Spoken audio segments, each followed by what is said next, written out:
une fois de plus sur Ndolé Show. Aujourd'hui, nous allons nous intéresser particulièrement à la guerre du Nosso, qui est cette sale guerre-là qui, malheureusement, jusqu'à présent, ne profite à personne, en dehors du gouvernement en place, bien sûr, qui, jusqu'à présent, n'ont manifestement rien fait pour pouvoir entamer une quelconque forme de dialogue. C'est vrai que le grand dialogue national a eu lieu très récemment, mais jusqu'à présent, nous n'avons pas pu voir les effets réels du grand dialogue national et bien évidemment les résolutions qu'ils ont d'ailleurs choisi de prendre eux-mêmes.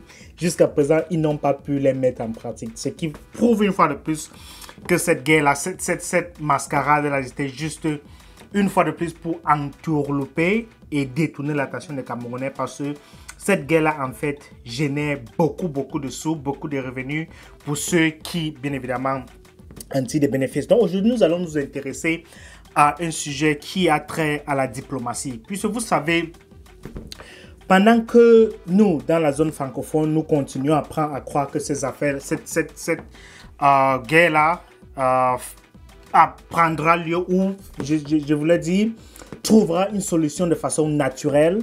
Il faut qu'on sache que plusieurs personnes, plusieurs activistes du côté anglophone sont en train de mettre les points sur les i, sont en train de prendre des étapes pour que cette affaire-là, cette guerre-là se résolve. Et plus je tiens à focaliser plus sur cette sécession-là qu'ils sont en train de réclamer. Cette affaire-là doit désormais se résoudre sur le plan diplomatique.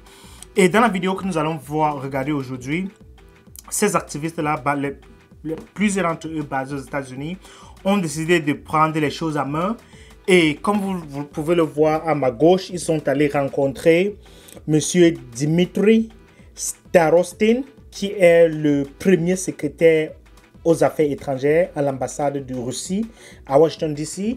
Donc ils ont décidé, puis se sont rendus compte que la Russie est un acteur clé dans le Conseil des Nations Unies et a vraiment un poids très influent en ce qui concerne certaines décisions qui sont prises par rapport aux pays africains. Donc, ils ont décidé d'aller les rencontrer pour pouvoir poser leurs problèmes, montrer les photos comme vous le voyez tantôt, pour dire à quel point leur population ou nos populations souffrent, parce qu'il ne s'agit pas juste de leur population.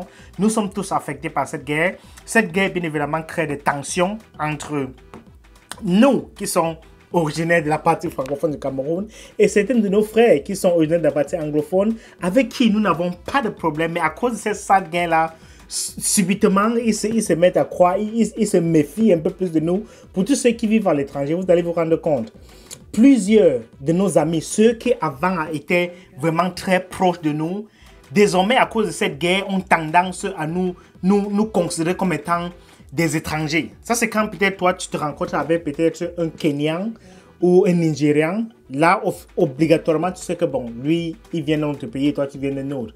Mais désormais, à cause de cette sale guerre-là, quand nous nous rencontrons avec ceux qui, par le passé, étaient nos frères anglophones, désormais, ils se considèrent, quand ils nous rencontrent quelqu'un de la partie francophone, ils considèrent désormais comme si c'était quelqu'un d'un pays voisin du Cameroun, ce qui est complètement absurde. Mais malheureusement, c'est dans cette situation-là que le gouvernement a voulu nous mettre, à la fois nous et nos frères de la partie anglophone. Donc, suivons ensemble cette vidéo, vous allez vous rendre compte à quel point ils sont très avancés.